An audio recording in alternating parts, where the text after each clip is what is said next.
wabarakatuh.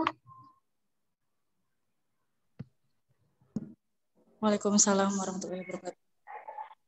Yang kami hormati Bapak Budi Setiawan selaku pemateri, yang kami banggakan pula teman-teman Ikatan Mahasiswa Muhammadiyah se-Kabupaten Bantul. Puji syukur atas kehadirat Allah Subhanahu wa Ta'ala yang telah melimpahkan rahmat, inayah, serta hidayahnya, sehingga pada sore kali ini kita semua bisa berkumpul di diskusi pada hari ini. Salam serta salawat kita curahkan kepada baginda Nabi besar kita, Nabi Agung Muhammad Sallallahu Alaihi Wasallam. Baiklah, perkenalkan saya Putri sebagai moderator pada diskusi kali ini, yang insya Allah akan membersamai teman-teman dari awal diskusi hingga akhir nanti. Baiklah, kami ucapkan selamat datang dan terima kasih kepada pemateri yang telah meluangkan waktunya untuk menjadi pemateri di diskusi Langgar Kidul yang pada kali ini. Untuk menyingkat waktu, kepada Bapak Budi Setiawan kami persilahkan.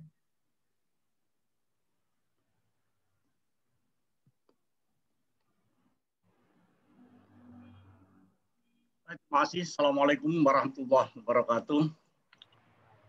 Alhamdulillahirabbil alamin. Wassalatu wassalamu ala nabiyyina Muhammad wa ala alihi wa sahbihi ajmain. Saudara-saudara sekalian dari IMM Cabang Bantul, Kabupaten Bantul, dalam kajian atau diskusi Langgar Kidul kali ini, saya kembali membawakan satu tema tentang falsafah ajaran Kiai Haji Ahmad Dahlan.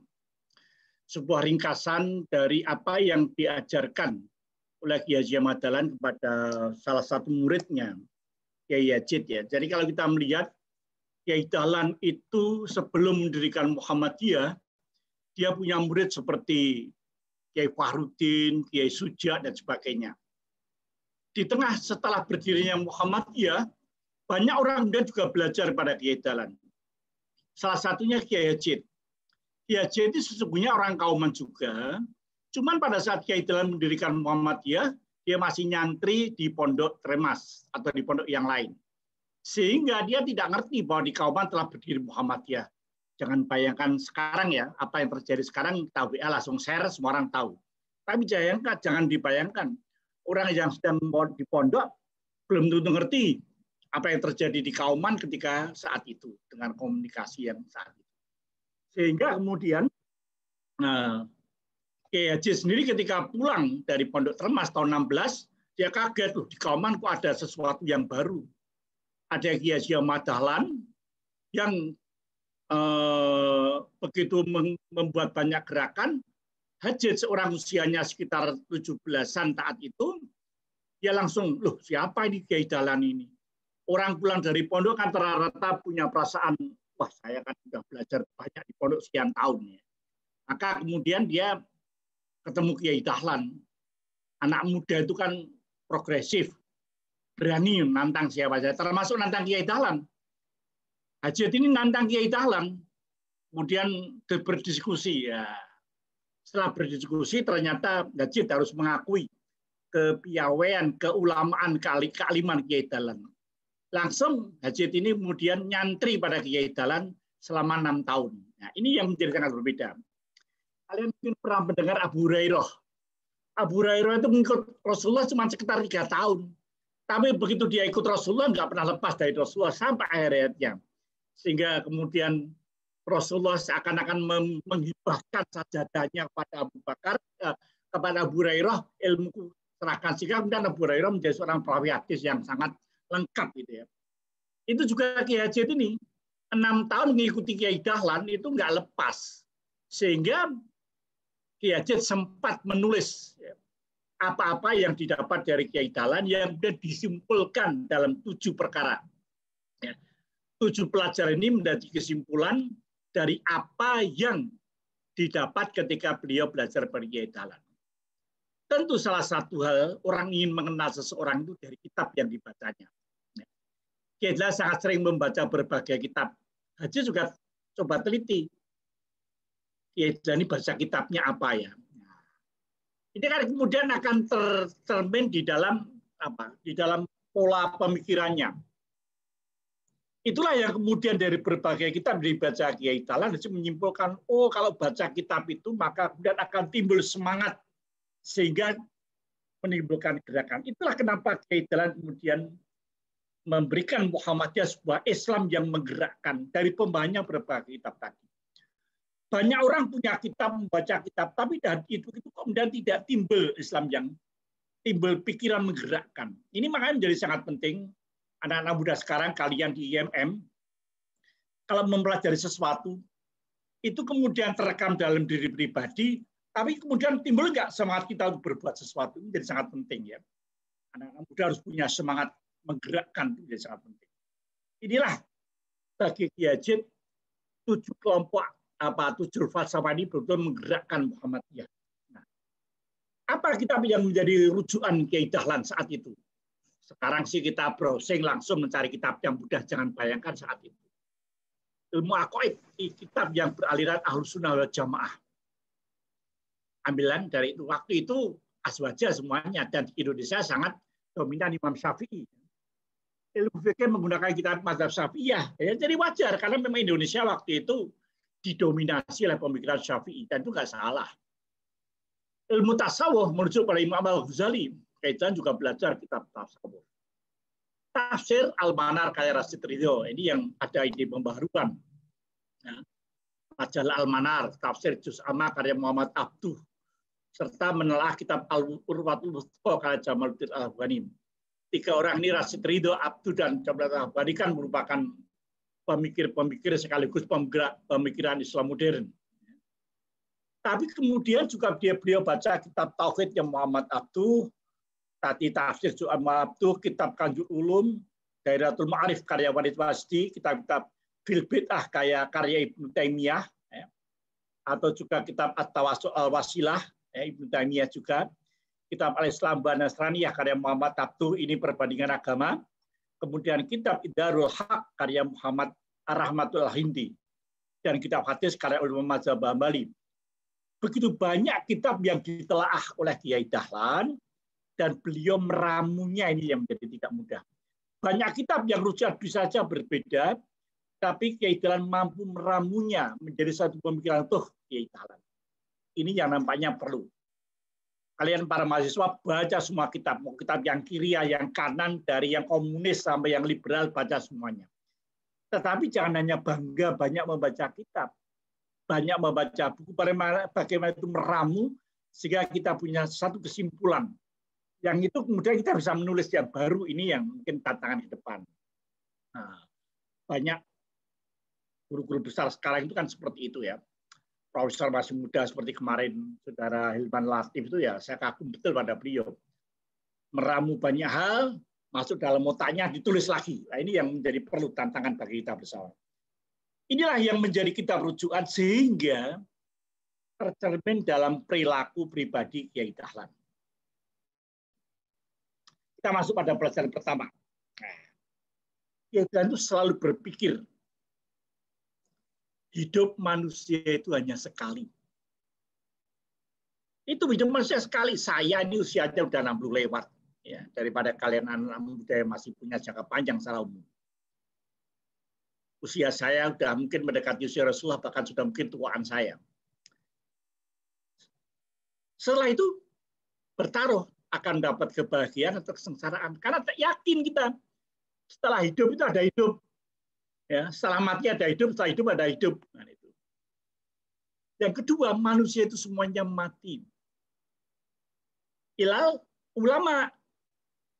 Semua orang itu rasanya mati, kecuali para ulama. Para ulama di sini adalah orang yang berilmu. Orang yang mampu menggunakan akalnya. Itu nggak mati karena ada ghirah perasaan hidup.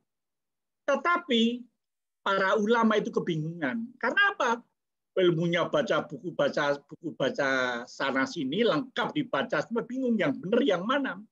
Baca kitab-kitab kapitalis, yaitu baca kitab karya Karl Marx. Kalian pernah nggak baca karya Karl Marx, The Capital? Penting, ya. Dari kitab-kitab klasik, karya para filosof kuno sampai karya-karya filosof modern itu penting. Tetapi jangan sampai bingung. Para ulama itu bingung. Kecuali mereka yang beramal. Semua ilmunya itu diamalkan. Kiai Dalan seperti itu. Dari kitab yang dibaca, kemudian diamalkan. Ini menjadi sangat penting bagi kita bersama. Yang beramal pun jadi bingung juga, khawatir amal itu udah benar atau enggak. Banyak orang kemudian ilmuwan yang mengimplementasikan ilmunya tapi khawatir. Karena mereka sebagian ilmu untuk ilmu, ini persoalan. Nah, apalagi mungkin kalian para mahasiswa ke depan, jangan ilmu hanya untuk Scopus. Bikin tulisan yang penting masuk Scopus, bukan. Ini yang menjadi telah kita bersama. Memang seorang peneliti itu penting ilmunya masuk Scopus, disitasi banyak orang ya ke depan karena seperti itu.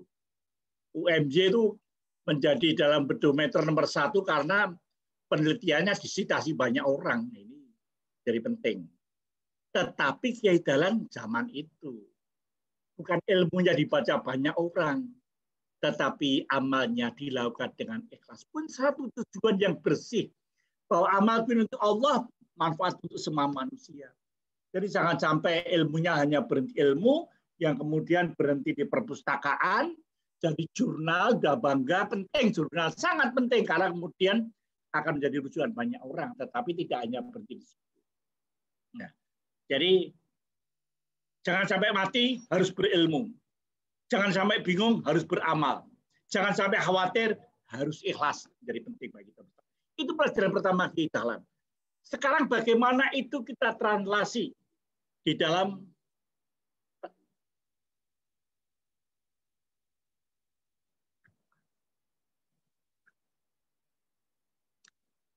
sebentar ya. Nah, itu menjadi penting sekarang ini ya. Karena kemudian agar sampai ilmu, amal, ikhlas kita akan lolos dari persoalan-persoalan itu.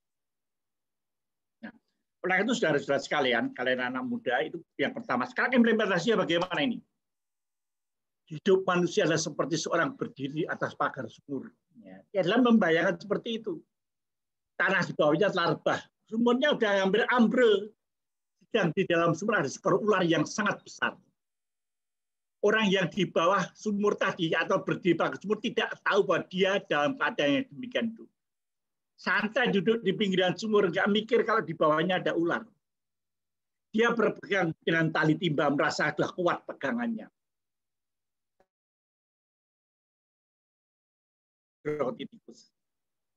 Jika akhirnya tali tadi putus, sudah pasti dia jatuh dalam sumur dari mangsa ular. Itu bayangan Kiai Dahlan. Seperti hidup ini. Kita berpegang pada sesuatu, kita udah mantep. Ternyata kita nggak kritis, sesuatu yang kita pegang ternyata nggak benar. Kita jatuh, nah itu pada hidup sekali. Karena apa? Manusia, kalian, saya juga seringnya menghadap atas. Lihat masa depan kita yang masih cerah, gitu kan? Pengennya seperti itu. Kalian nanti setelah lulus gelar sarjana, kerja mapan, kaya, wajar. Saya sudah melewati itu semua kan. Jadi kan ya lupa bahwa di atas sumur di dalam terdapat seekor ular yang sangat besar. Jadi boleh kita cita-cita di langit, tapi ketika mati kita juga akan dikubur, nggak beda dengan yang lain. Seorang profesor, seorang jutawan yang kaya apapun ketika mati juga tidak akan beda. Inilah yang kemudian mengilhami Kiai Dahlan. Kiai Dahlan itu umurnya nggak tua. Tuan saya sudah 60 lebih. Kiai Dahlan itu nggak sampai 60. Tetapi dalam usia sekian dia telah beramal sangat banyak dan dengan ikhlas. Inilah yang berbeda. Saudara sekalian, hawa nafsu. Pasal kedua ini. Jadi mereka sangat tertarik kepada dunia karena mendapatkan ijazah tanpa sekolah. Tetapi mereka yang bersekolah karena sekarang pada hari selalu tidak naik kelas, padahal mereka sungguh belajarnya. Sekarang kalian ini sekolah kuliah pengen dapat ijazah atau bukan? Atau yang sekolah karena ceritanya akhirat sehingga sekolahnya nggak lulus. Nah ini kan menjadi sesuatu yang bagaimana menjaga keseimbangan. Ini menggambarkan orang yang celaka sengsara di dunia dan akhirat karena tidak mau mengekang hawa nafsunya. Sebagai seorang mahasiswa yang dengan berbagai macam keinginan ilmunya, luar biasa.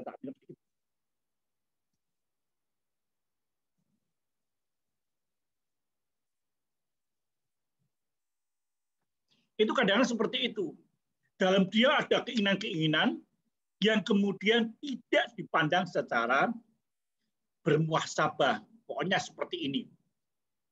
Dapat ijazah, atau mikir akhirat saja, sehingga nggak naik-naik. Inilah gambaran kalian para aktivis mahasiswa harus punya keseimbangan. Aktivis mahasiswa penting, sangat penting, tapi jangan sampai lupa ujiannya. Ujian sangat penting, tapi jangan lupa aktivitasnya. Jangan aktivitas dan sekolah itu paralel. Dulu saya punya kegiatan drum band. Ya, tahun 90-an, 30 tahun yang lampau. Kepada para siswa saya yang anggota drum band selalu seakan-akan drum band nggak boleh ganggu sekolah, sekolah nggak boleh ganggu drum band. Ini kan sesuatu yang kontradiktif, tapi anak-anak itu kemudian ternyata mereka mengatakan sekarang, terima kasih Pak Budi, itu dulu saya pegang betul, dan sekarang saya drum band-nya jalan, sekolah saya juga jalan. Ini sesuatu yang bagaimana mengelola sebuah kontradiktif. Dan sekalian, maka kemudian supaya kita mampu memegang, mengendalikan hawa nafsu kita ingat ayat Allah.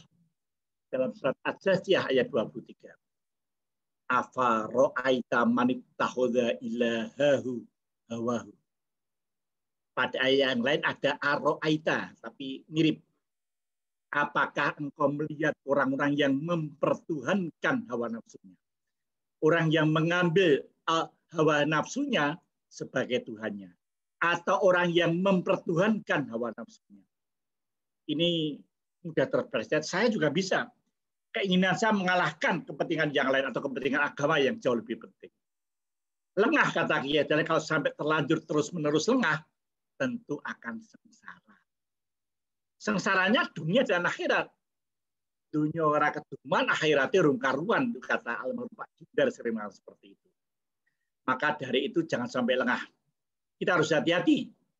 Sedangkan orang yang mencari kemuliaan dunia saja, kalau seenaknya, tidak berhasil, apalagi mencari keselamatan dan kemuliaan akhirat. Kalau hanya sak penak dewe, nggak akan berhasil. Bermacam-macam corak ragamnya orang mengajukan pertanyaan soal agama. Tetapi tidak ada yang mengajukan pertanyaan demikian. Harus bagaimanakah supaya diriku selamat dari api neraka? Harus mengerjakan perintah apa, beramal apa, menjauhi dan meninggalkan apa. Ini pemikiran Kiai Dahlan. Bukan takbirnya itu buka tidak sampai serinci itu waktu semangatnya.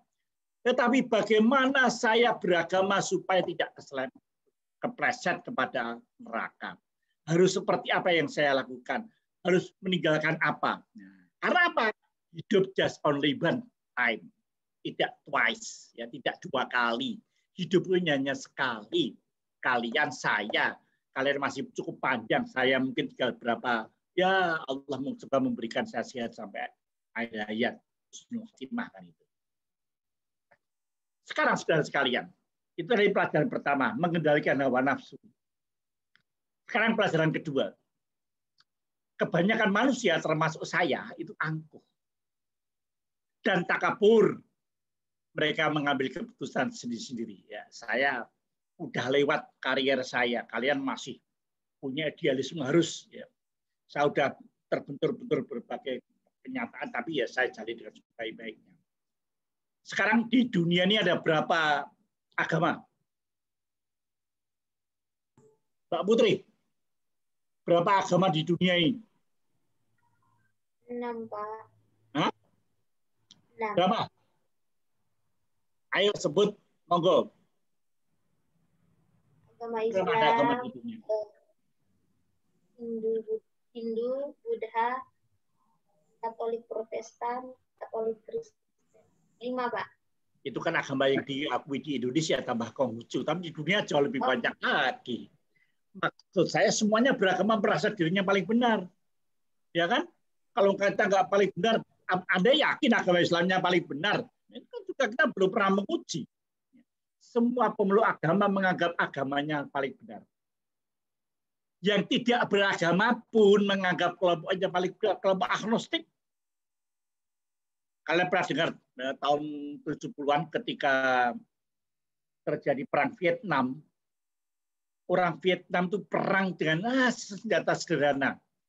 Tapi bisa mengalahkan Amerika yang berada di Vietnam. Mereka orang-orang komunis. Nggak punya surga, nggak punya neraka loh orang komunis itu. Kalian berjuang mantap nanti surga kan gitu. Jihad Allah Akbar surga. Orang komunis itu nggak kenal surga. Tapi kenapa mereka rela mengorbankan nyawanya? Bisa jelaskan gitu kira-kira. Mereka nggak punya surga, nggak punya neraka, nggak punya Tuhan.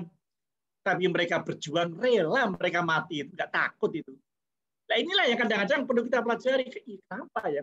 Karena mereka yakin dengan keyakinannya meskipun itu komunis. Ya, itulah. Setiap golongan dalam Islam pun akan menganggap demikian. Saya orang Muhammadiyah, Muhammadiyah is the best. Saya IMM is the best. Semuanya selalu menyalahkan yang lain. Nah, yang IMM, yang MII, yang MNI, PMKRI, dan semuanya saling menyalahkan pihak lain. Saya IMM sudah kader paripurna kan itu sangat penting. Ya itulah dengan diko. Manusia itu satu sama lain selalu melemparkan pisau. Mempunyai anggapan pasti saya lempar pisau ini kena orang celaka kamu. Suka menuding. Nah, kemarin saya dapat sebuah viral di media medsos. Orang yang mengatakan Islam Nusantara kafir sejati. Luar biasa orang. Saya bukan pengikut Islam Nusantara, tapi saya pedih lihat orang saling menuding sesama Muslim mengatakan kafir. Padahal jelas ayat hadisnya itu dilarang kita mengkafirkan orang-orang sama Muslim. Tapi karena pemahaman politik, kemudian kita enak aja mengkafirkan orang lain. Semua selalu menyalahkan yang lain. Ini bagi kalian. Boleh kalian berbeda pendapat dengan MII, boleh. Diskusi, cari kebenaran. Itu menjadi penting. Kalau diskusi nggak apa-apa, cuma diskusi. Tapi kita berlatih untuk mengasah apa yang kita punya. Kiai Dahlan itu berdebat dengan banyak orang. Dengan orang Kristen pun dia berani berdebat. Karena beliau sudah memilih betul Islamnya agama yang saya pelajari dan saya yakin benar. Dia memilih betul. Inilah menjadi penting bagi kita untuk tidak sombong merasa benar sendiri. Dan mengapa para pemimpin agama dan yang tidak beragama selalu beranggapan mengambil keputusan sendiri. Ulama, wah saya ulama, kitab sudah sekian tumpuk saya baca. Yang tidak beragama pun luar biasa mereka. Padahal mereka nggak pernah bertemu, nggak pernah bertukar pikiran, memperbincangkan mana yang benar, mana yang salah.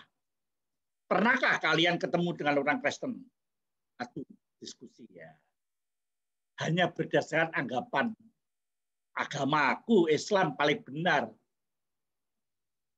Disepakati dengan istrinya seorang suami cocok ya sama istri bilang cocok. Oh ya Pak cocok. Dengan muridnya siapa sih? Kiai bilang sama muridnya selalu mengatakan sami'na wa atoknya. Gurunya juga seperti itu, wah muridku pinter. Kiai itu menantang muridnya, diskusi kita beda pendapat. Ini yang maka Kiai Jid jadi sangat senang. Karena Kiai itu membuka di berbeda pendapat. Tetapi kemudian Kiai yuk kita permusawaratkan apa yang kita berbeda pendapat. Masing-masing membicarakan mana yang sesungguhnya benar. Dan mana yang salah, mana yang hak, mana yang batil, ini dibicarakan betul. Nah, inilah Kiai Dahlan itu mengajak selalu berbuka pikiran kita, open mind. Kullu hizbin bima ladaihim farihun dalam Ar-Rum ayat 32. Karena ini fitrah apa? Sunatullah. Setiap orang, setiap kelompok itu dengan apa kelompoknya farihun bangga. Tiap-tiap golongan merasa bangga dengan apa yang ada pada golongan mereka. Karena masing-masing bangga merasa benar, berantem tiap hari. Apalagi di Indonesia sekarang ini, pasca Pilpres 2019 kemarin, terus masih susah orang yang move on. Yang membela ini setelah kemudian ternyata capres-cawapresnya masuk ke kabinetnya, itu wah ribut lagi kita. Ini yang saya pengen ngajak kalian anak-anak muda berpikir kritis. Punya kepribadian politik itu boleh, penting. Tetapi demokrasi harus berjalan. Kalau ya sudah, kita mengkritisi sekarang kan gitu. Ini belok sedikit ya, belok sedikit sekali lagi. PDIP itu 2 periode oposisi terhadap SBY. Sekarang mereka menang ya, mereka beroposisi, kita kalah dan dekat-dekat yang menang. Susah. Nggak berani jadi oposisi, itu susah. Sehingga satu sama lain bertengkar, berselisih, dan bermusuhan. Padahal sudah mencari kepastian bahwa yang dipersidikan itu kalau sudah selidiki, akan ketahuan mana yang benar, mana yang salah. Teliti dulu. Hanya satu yang benar di antara yang banyak itu. Kata Allah, "Famada ba'dal haqqi illa dhalal." Maka tidak ada yang setelah yang benar kecuali salah. Yang benar itu tunggal, kebenaran itu hanya tunggal mestinya. Tetapi jangan menganggap apa yang kita ketahui itu benar. Itu lain persoalan. Ya. Kebenaran kita itu relatif. Quran itu hak kebenarannya mutlak. Terjemahan Quran seperti tulisan saya belum tentu benar. Quran hadis benar. Kalau kita runut pada Rasulullah. Rasulullah mesti benarnya. Loh ini ada hadisnya, ternyata hadisnya dhaif, malah mungkar lagi. Kan itu susah juga. Maka apalagi kita fikih. Fikih itu karya ulama-ulama hebat. Bisa dikoreksi nggak bisa. Ya ini sedikit bila lagi. Kemarin kalian pasti pernah mendengar perkataan ulama Menteri Agama kemarin itu. Hebat semuanya. Fikih kok mau dirubah lah. Muhammadiyah itu kan merubah fikih. Dulu semuanya kunut subuh, ya mau ada meneliti nggak perlu kunut subuh. Itu merubah fikih, tapi Muhammadiyah nggak bikin heboh. Jadwal subuh diajukan, ya heboh sedikit. Kan merubah fikih itu. Nah inilah yang saya katakan supaya kita tidak lagi ribut semuanya itu. Teliti sehingga kita akan mengetahui mana yang benar, mana yang salah. Ya. Jadi pada pelajaran pertama hawa nafsu, pelajaran kedua itu mencoba meneliti apa yang kita banggakan itu benar atau salah. Supaya kita tidak terjebak pada hal-hal yang tidak benar. Saudara sekalian, fala ya'manu makallahi illal qaumul khasirun. Apa memangnya sebentar ya. Saya lagi zooming.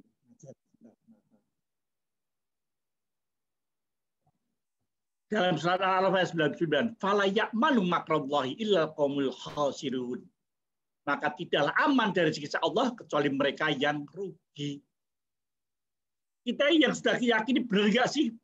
Kita harus terus-menerus bermuhasabah. Jangan sampai kita merasa aman, yakin saya masuk surga. Pengen nggak pengen yakin, kan gitu. Jadi harus kita berpikir itu. Nah, maka kemudian berbagai macam perbedaan itu benar semuanya. Islam benar, Kristen benar, Muhammadiyah benar, NU benar. Hanya sekali hidup di dunia. Kalau sampai salah akan celaka. Tetapi bagaimanapun mereka yang selalu menganggap dirinya sudah benar dan sudah memakai alasan yang sah. Ini persoalannya. Maka menjadi penting.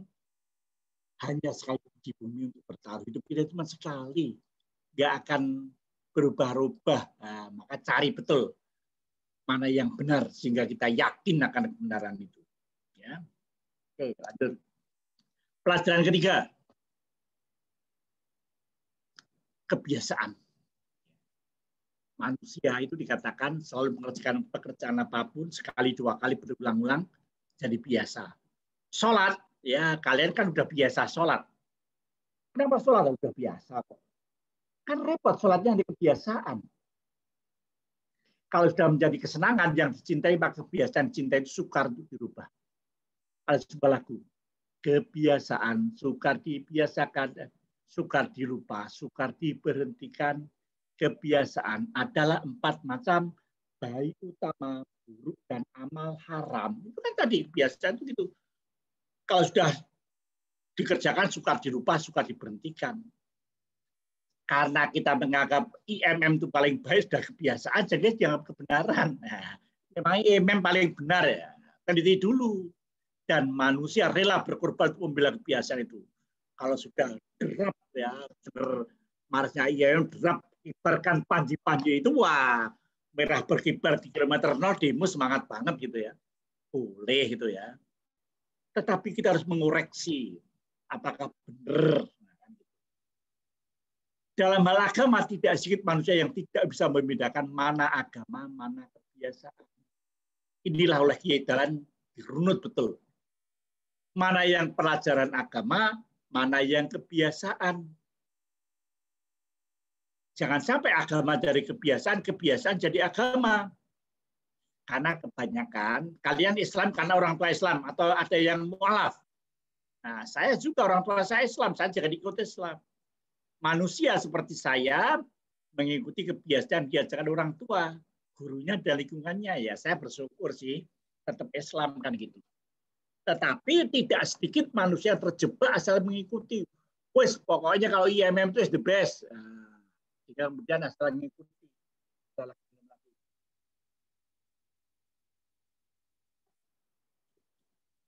Sehingga kita ikut IMM tetap harus kritis, jangan sampai kita taklid. Siapa pendiri IMM? Ayo kenal. Siapa pendiri IMM? Ayo ada yang jawab? Siapa pendiri IMM? Kok nggak ada yang jawab? Wah ini mic-nya di-off-kan semua ya. Ya udahlah. Saya beruntung ketika IMM berdiri itu markasnya di sebelah timur saya. Di sana ada Pak Jasman Al-Kindi, ada Amin Rais, ya. Dan Markus Sudibyo Markus. Itu mereka kumpulnya di sebelah timur rumah saya. Ada Jasman Al-Kindi, ada Sudibyo Markus, ada Yahya Muhaimin. Itu kalau malam-malam ngobrol, saya masih kecil waktu itu. Tapi saya mengerti betul gerak beliau-beliau itu berdiskusi sampai tengah malam kadang-kadang. Ya. Sampai sekarang saya masih hormat dengan Pak Sudibyo Markus, sering ketemu juga. Pak Jamal sudah meninggal, Pak Yaya sekarang sudah sakit, kan gitu. Pak Amin Rais masih sibuk dengan kesemangatannya. Beliau-beliau yang menggerakkan IMM, harus diskusi siang malam. Nah, sekarang kalian sebagai generasi penerusnya ya nggak salah, tetap kemudian harus melanjutkan estafeta kepemimpinan beliau ini. Dan sekalian, menjadi penting bagi kita bersama ini untuk kemudian menggerakkan ini. Jangan sampai kita ber-IMM hanya kebiasaan, tapi ber-IMM karena kemudian kita mengenal dan kita pengen ber-IMM dengan sebaik-baiknya. Jangan hanya taklid. Kata Allah dalam surat Luqman, "Nattabi'u ma wajadna alaihi aba'ana." Banyak orang mengatakan, bahkan kami menganut apa yang telah kami jumpai dari orang tua kami. Kalian mau ingkar itu? Ya, pasti kita menghormati orang tua kita. Saya juga tidak akan kemudian meninggalkan orang tua kita. Tapi dengan orang tua boleh beda pendapat kalau sudah soal agama kan gitu. Dalam surat kemarin kan dikatakan, ya, kita tetap harus wasohibu fid dunya ma'rufa, harus mempergauli orang tua kita dengan ma'ruf. Tetapi ya kalau soal agama kita boleh beda pendapat. Sudah menjadi kebiasaan mereka menganggap apa yang kita terima itu benar. Selain yang tidak cocok dianggap salah, enggak senang aku salah itu. Sehingga anggapannya itu dibela dengan mencari-cari alasan. Ya, kebenaran dicari alasannya, bukan kita cari alasan benar itu terbalik. Ya enggak apa-apa, tapi kita harus meneliti keislaman kita. Mencari dalil untuk membela apa yang telah kita terima. Dan menolak tidak memberikan alasan-alasan dalil yang bertentangan apa yang telah kita pegang. Muhammadiyah benar, kita cari alasan dalilnya. Oh cocok, wal takum minkum ummatun yad'una ilal khair. Kita merasa benar dengan dalil itu. Ini ya sesuatu yang harus kita cek. Muhammad Abduh mengatakan kebanyakan manusia mula-mula sudah mempunyai pendirian. Setelah itu baru mencari dalil dan tidak mau mencari dalil selain yang cocok dengan keyakinannya. Kalian sudah terlanjur masuk IMM, cari-cari alasan kenapa IMM itu benar. Pikiran kita bebas, anak muda berpikiran bebas, open mind. Kita harus kemudian menguji keber-IMM-an kita, keberikatan kita di IMM. Ini adalah sesuatu yang penting. Jadi kalian mantap. Kenapa IMM mampu melahirkan orang sehebat Jasman Al-Kindi, orang sehebat Sudibyo Markus, orang sehebat Yahya Muhaimin yang dulu itu. Karena mereka meneliti betul. Sehingga mereka mengerti betul kenapa harus IMM. Kan seperti itu. Karena apa?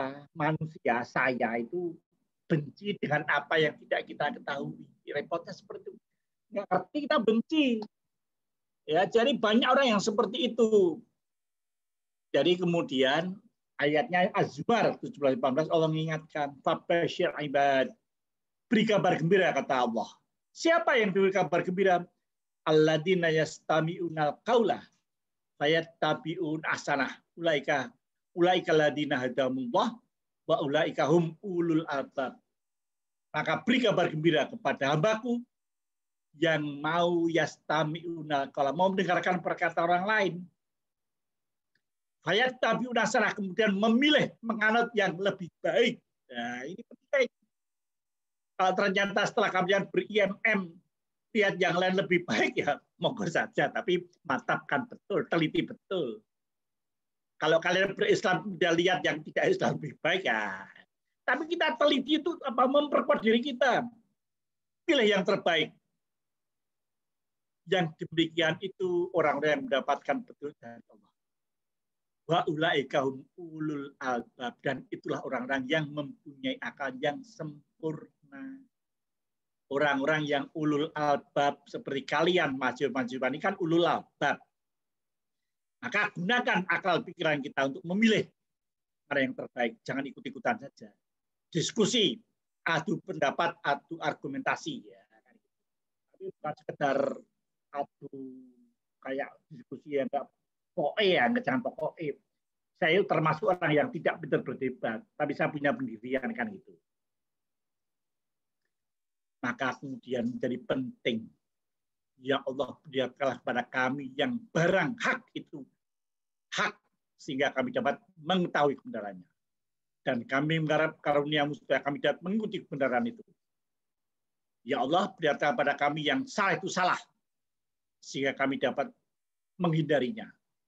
Doa ini apa? Doanya ini kalian harus sering mengucapkan doa ini. Allahumma arinal haqqa haqqa wa arinal tiba'ah wa arinal batila batila wa arinal ijtinaba. Ini sebuah upaya kita untuk mendapatkan kebenaran secara benar. Maka apa saja seperti pengetahuan, kepercayaan, perasaan, kehendak, tingkah laku yang kau miliki, yang tumbuh dari kebiasaan, jangan tergesa-gesa. Jangan hanya karena kebiasaan lalu dianggap benar. Hendaklah dipikir dahulu, dibangun dengan sebaik-baiknya. Ini menjadi penting agar kita kemudian mengerti, dikoreksi apakah betul sudah benar. Ya. Jangan sampai kita mengatakan sudah benar. Pikir dulu, dibanding dan dikoreksi apakah sungguh benar. Sehingga nanti IMM itu akan tumbuh berdasarkan ujian-ujian yang kita lakukan sendiri. Program-program diuji dulu, ke depan akan menjadi lebih baik. Ya, dibandingkan, dikoreksi. Begitu pegang, nah, indah ya dahlam. Yang keempat, hidup di dunia itu jalan menuju akhirat. Ya kan? Urip ning dunia mau mampir ngombe, tujuan pokok kita kan akhirat. Tetapi akhirat itu hanya bisa didapat karena ulah kita di dunia. Kalau sudah sampai akhirat sudah telat. Olah kita di dunia itu, maka kita akan mengerti akhirat, mencari makna mahwa dunia. Apa sih dunia itu? Dalam kitab Al-Masailul Khamsah di Muhammadiyah ada mahwa dunia, apa itu dunia? Dunia itu kata Rasulullah, antum a'malu umri dunyakum. Kamu lebih mengerti urusan duniamu. Nah, ini penting. Soal kesehatan urusan dunia, cari ilmunya. Ilmunya ketemunya di Eropa, cari di Eropa. Ilmunya ketemunya di Cina, cari di Cina. Karena perkembangan pengetahuan luar biasa. Karena Rasulullah sendiri ketika antum a'mal umri dunyaku, masalah COVID urusan dunia. Syariatnya, ayatnya nggak ketemu. Maka kita menggunakan akal kita sesuai dengan perintah Allah dan Rasulnya untuk mencegah COVID, melawan COVID. Am tahsabu an aktsarahum yasma'una aw yaqilun. Apakah engkau menyangka bahwasanya kebanyakan manusia suka mendengarkan atau memikir-mikir mencari ilmu yang benar? Bukan 44. Itu banyak manusia merasa ya wis kene wis penak. Ini wis cukup. Tidak mau mencari ilmu tawar untuk melawan COVID ini. Ya, ini jelas COVID itu urusan dunia. Maka kemudian gunakan akal pikiran kita untuk sambil mohon petunjuk pada Allah agar kita mampu melawan COVID ini. COVID dengan sholat itu beda jalur. Kita sholat itu mohon kepada Allah agar kita mampu melawan COVID, kan itu kewajiban kita. Akan memperkuat kita, rohani kita melawan COVID. Imun penting. Tapi vaksin itu dicari di Quran nggak ketemu, ketemunya di ilmu di laboratorium, kan itu. Laboratorium itu perintah agama, kan gitu. Undur, telitilah itu kan perintah agama. Pelajaran kelima. Setelah kita meneliti, setelah ini urusan dunia, Begitu kecekel, pegang teguh. Memegang teguh kebenaran dengan segala risikonya. Ini menjadi penting. Anak muda sekali-kali ikut demo, keserempet batu, alangan kan gitu. Sekali urusan kalau polisi ya nggak apa-apa. Am tahsabu an aktsarum yasmauna aw yaqilun inhum ila kal an'am bal hum adall. Sabila. Adakah kau kira bahwasanya kebanyakan manusia suka mendengarkan atau suka memikir-mikir? Tidak. Tak lain dan tak bukan mereka itu hanyalah sebagai hewan. Malah mereka itu lebih sesat lagi jalan yang ditempuh. Repot kan? Maka kita sudah pegang, ngerti Islam benar, pegang teguh, gigit dengan geram, kata Rasulullah. Alkitabu wa sunnah, gigit dengan geram, artinya gigit kuat-kuat. Maka penting sekali hidup dunia itu harus istiqomah, itu menjadi penting. Kalau kita sudah yakin kebenaran itu gigit kuat-kuat yang jadi penting. Dan sekalian, maka kita ketika manusia tidak menuruti, tidak memerdulikan barang yang sudah terang benar bagi dirinya. Artinya dirinya sendiri, pikirannya sendiri sudah dapat mengatakan benar, tapi tidak mau menuruti barang yang benar. Karena takut mendapatkan kesukaran. Takut berat dan bermacam-macam dikhawatirkan. Wah, nah aku demo nanti kena batu susah. Ya. Sesekali masa mahasiswa belum pernah demo. Jadi penting, berani itu ya. Karena apa? Mula-mula agama Islam cemerlang. Kemudian kelihatan makin suram. Tapi sebenarnya yang suram itu adalah hati kita, bukan Islamnya. Islam tetap kebenaran Allah dan Rasulnya itu nggak akan tertutup, tapi hati kita yang suram. Umat Islam al-mahjub, al-Islam mahjub bil muslimin, kebenaran Islam tertutup oleh orang Islam sendiri. Yang ya macam-macam lah, maka kita harus belajar Islam kita itu. Ini Islam mengatakan seperti itu. Maka kemudian fa'akim wajhaka lidini hanifah. Maka hadaplah wajahmu dengan lurus pada agama Allah. Tetaplah fitrah Allah yang telah menciptakan manusia fitrah itu. La tabdila li khalqillah ya. Enggak ada perubahan dalam fitrah Allah. Tapi kebanyakan manusia tidak mengetahui.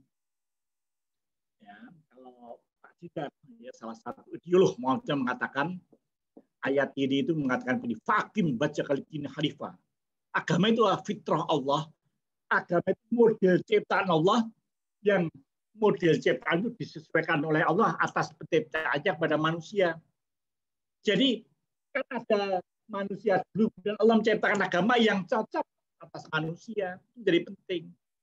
Dalika dinul qayyim itulah agama yang lurus. Tapi sebagian manusia nggak ngerti. Saya juga belum ngerti utuh, masih belajar. Manusia itu asal mulanya suci. Kemudian manusia kemasukan atau kebiasaan kotor lalu hatinya mengandung penyakit. Kemudian menolak ajaran yang baik, yang suci, dan yang benar.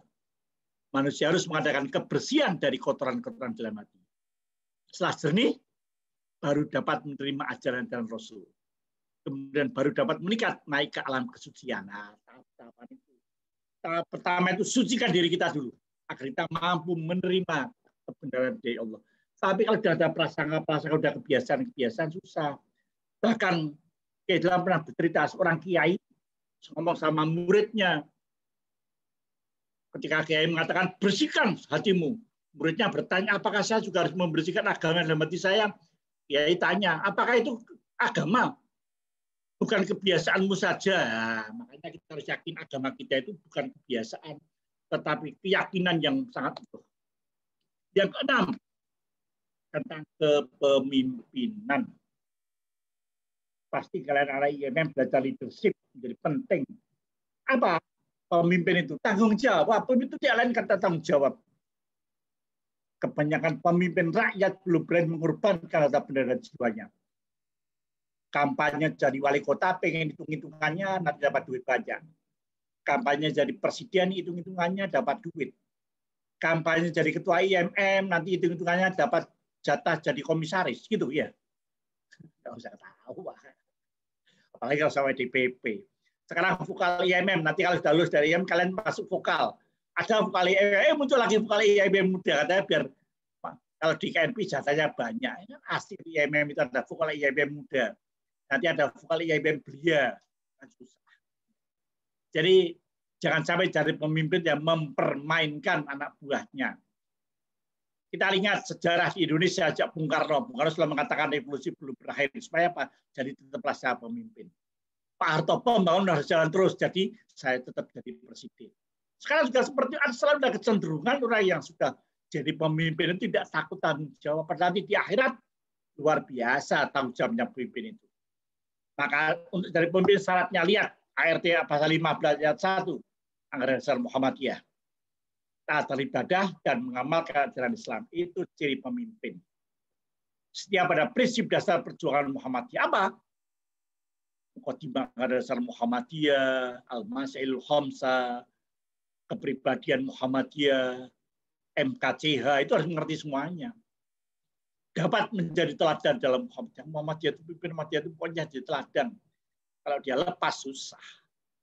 Dan taat pada garis kebijakan pimpinan Muhammadiyah. Kita dalam keputusan samina wa ta'na, jangan ngeyel lagi. Sebelum ada keputusan kita boleh debat, boleh usul. Memiliki ketakapan dan kemampuan dalam tugasnya, punya leadership. Tidak sekedar manajerial, tapi leadership. Nah, kalau dia administrasinya setelah menjadi anggota Muhammadiyah sekurang 1 tahun, jangan sampai ada wali kota hebat langsung jadikan ketua PDM ya nggak lucu, itu bisa merusak. Ada sekarang seperti itu kecenderungannya. Dan punya pengalaman dalam kepemimpinan di lingkungan Muhammadiyah. Kalian di IMM besok masuk Muhammadiyah, yang perempuan bisa masuk NA atau Aisyah, silakan. Apa pengalaman kamu sudah di IMM? Mulai DA dasar sampai DA paripurna kan itu misalkan. Ya nggak apa-apa, itu menjadi sesuatu yang transformasi kader. Saya dulu di Muhammadiyah aja gitu, transformasi kader dengan IPM dari IMM. Pemimpin harus menyadari tanggung jawab, bukan hanya mencari fasilitas kepentingan pribadi. Wah, kalau jadi ketua DPP nanti dapat fasilitas jadi komisaris perusahaan gede kaya kan itu. Tapi pemimpin harus mempelajari dan mengikuti kehidupan para pemimpin terdahulu. Pak R. Fahrudin, hidupnya kayak apa, rumahnya di kampung, naik sepeda motor bebek kuno. Ya waktu itu sih, kalau sekarang Pak Haidar ya harus kita hormati, kalau naik mobil yang harus baik kan gitu. Zaman memang berbeda, tapi ketawaduannya nggak berubah.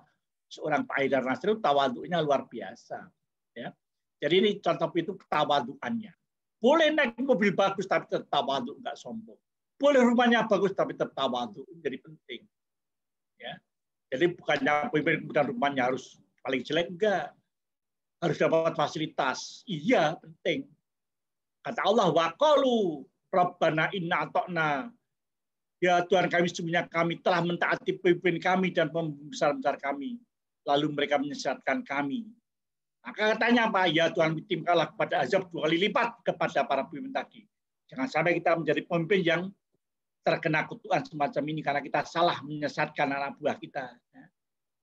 Hati-hati betul kalau terpilih jadi ketua, kalau programnya salah nanti akhirnya dikutuk oleh anak buahnya. Ya Tuhan, hukumlah mereka 2 kali lipat. Nah, celaka kan kita.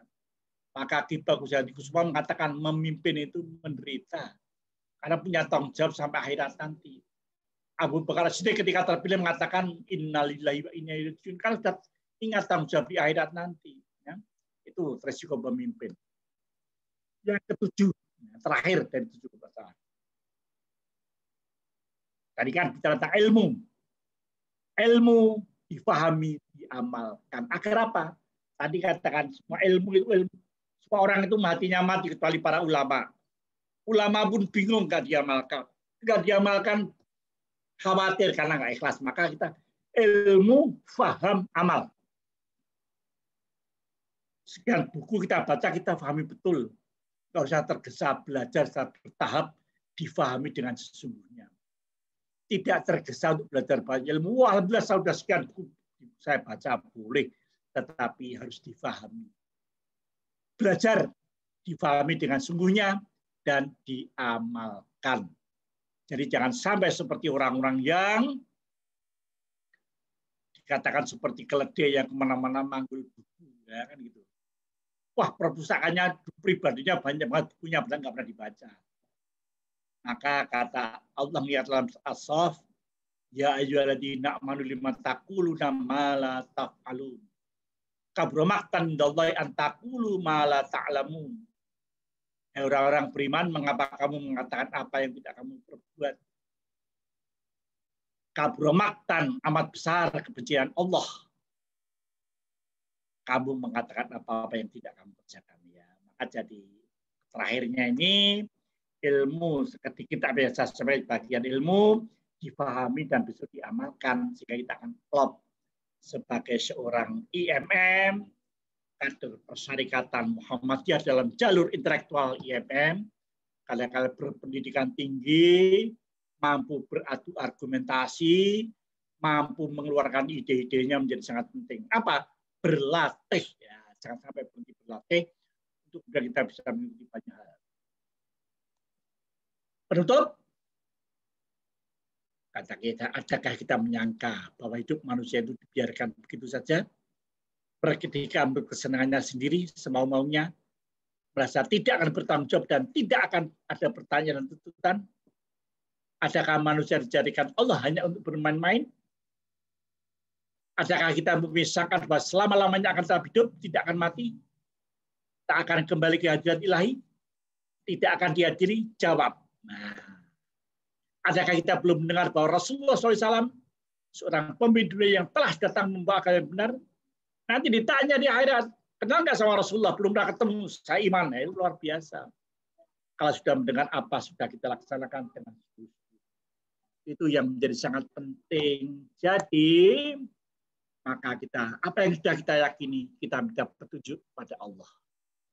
Dalam doa salat kita, ihdinas siratal mustaqim. Siratal ladzina an'amta 'alaihim ghairil maghdubi 'alaihim waladdallin. Jangan abaikan doa ini dalam salat. Ucapkan dengan segala kesungguhan. Kalian ngerti artinya, ngerti pula bagaimana cara kita berdoa pada Allah.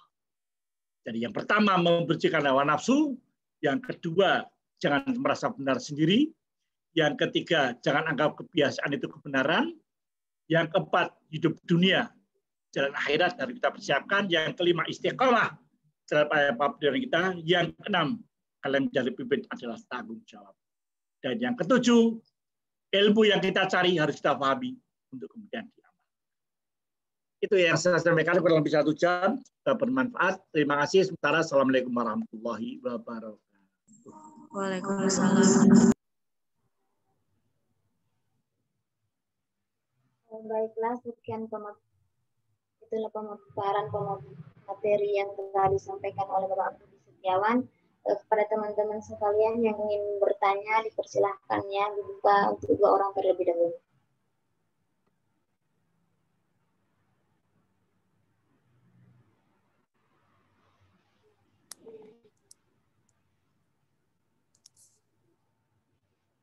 Yang mau bertanya boleh chat atau menghidupkan mikrofonnya.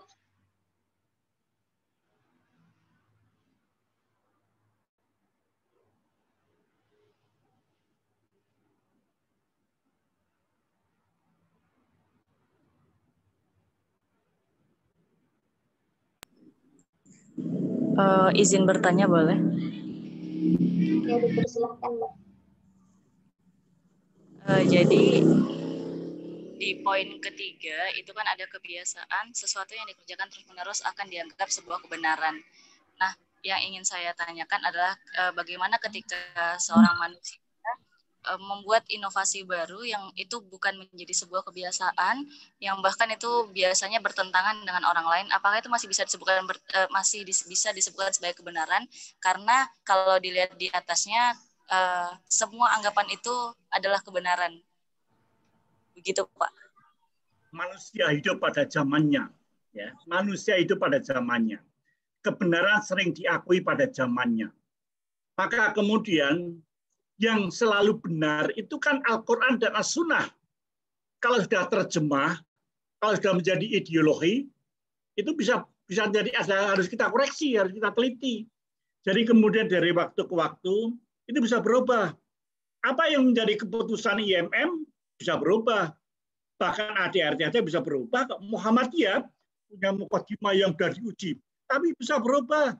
MKCH itu produk ketika pasca Gestapo PKI, suasana politik semacam itu bisa berubah. Muqaddimah Risale Muhammadiyah itu produk pasca kemerdekaan. Kepribadian Muhammadiyah itu produk suasana pasca Muslimin dibubarkan. Jadi memang hal-hal yang sudah kita anggap benar itu produk pada masanya. Kitab fikih itu produk pada masanya, bukannya saya nggak hormat. Fikihnya Imam Syafi'i, Imam Mabli luar biasa.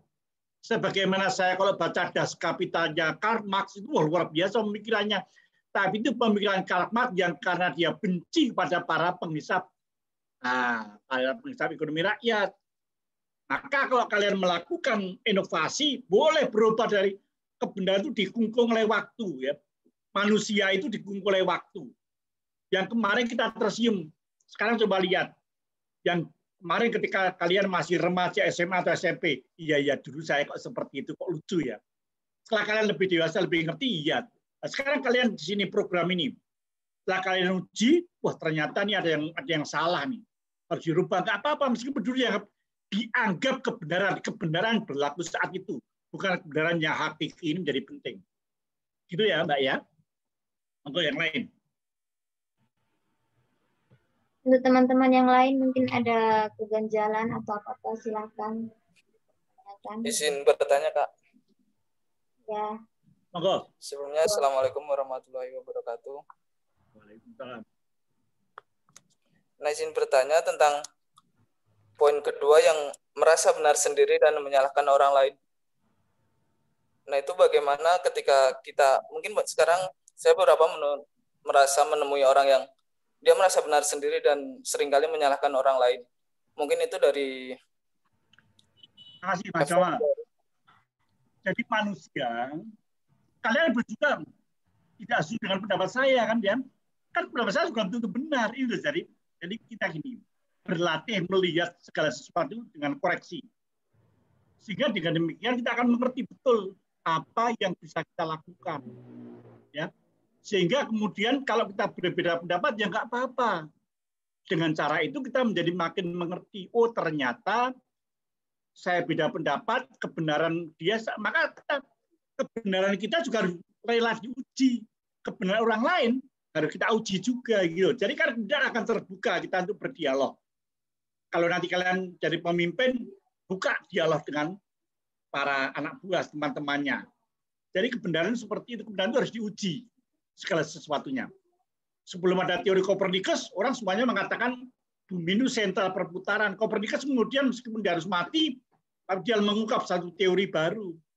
Sampai harus seperti itu. Ya, inilah saya katakan kebenaran itu tak terkungkung oleh ruang dan waktu. Kecuali Al-Quran dan As-Sunnah itu luar biasa kebenaran Allah. Kira-kira itu. Yang lain? Ada lagi yang ingin ditanyakan? Satu orang lagi boleh atau dua orang.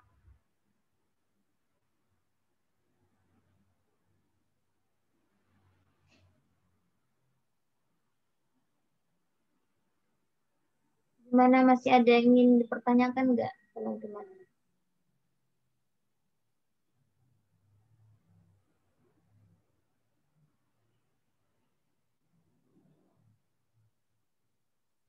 Ada.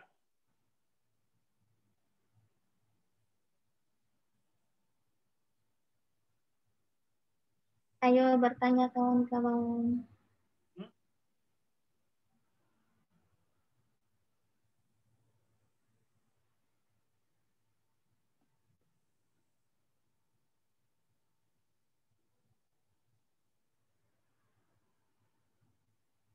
Nggak ada lagi ya? Oke, baiklah, kita cukupkan sesi tanya jawab pada pertemuan kali ini. Selanjutnya closing statement dari pemateri kepada Bapak, persilahkan. Terima kasih saudara-saudara sekalian. Apa yang kita bicarakan ini adalah kebenaran sesuai pikiran saya sekarang ini, ya. Artinya kalian boleh koreksi. Dalam berbicara ini sudah hampir seabad yang lampau. Kiai Haji merumuskannya. Saya membaca apa pelajaran Kiai Haji. Saya sangat mantap. Tapi bukan berarti tidak dikoreksi. Saya juga berani untuk mengoreksi pemikiran Kiai Haji meskipun itu kakek saya sendiri. Artinya kita coba teliti ulang. Cocok nggak itu untuk saat sekarang ini? Ini jadi penting, ya. sehingga ke depan kita akan menjadi lebih cerdas, menyesuaikan pelajaran Muhammadiyah sesuai dengan zamannya. Ini sangat penting. Ya, ini menjadi penting. Jadi kita berpikir berprinsip boleh, mendengarkan perkataan orang lain dan kita yakin karena kita pintar. Kira-kira itu terakhir dari saya. Dan kepada saudaranya tadi yang bertanya, siapa tadi namanya yang pertama tadi? Siapa? Yang pertama tadi? Mbak Eka, Pak. Siapa? Mbak Eka. Mbak Ita. Mbak Ita dan Mas Jamal, tolong kirim nomor HP-nya ke nomor saya. Ada sedikit hadiah. Nomor saya 0821 3672 0517.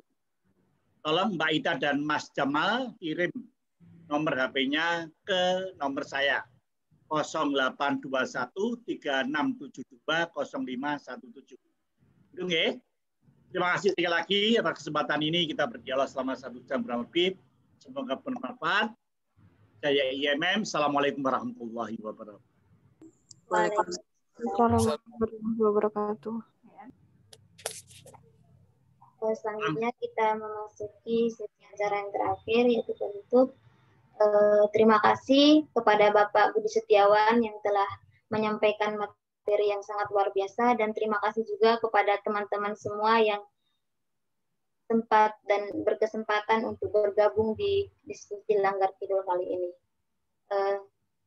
Saya selaku moderator, bila banyak kurang dan salahnya mohon maaf. Akhir kata, Assalamualaikum warahmatullahi wabarakatuh. Waalaikumsalam warahmatullahi wabarakatuh. Terima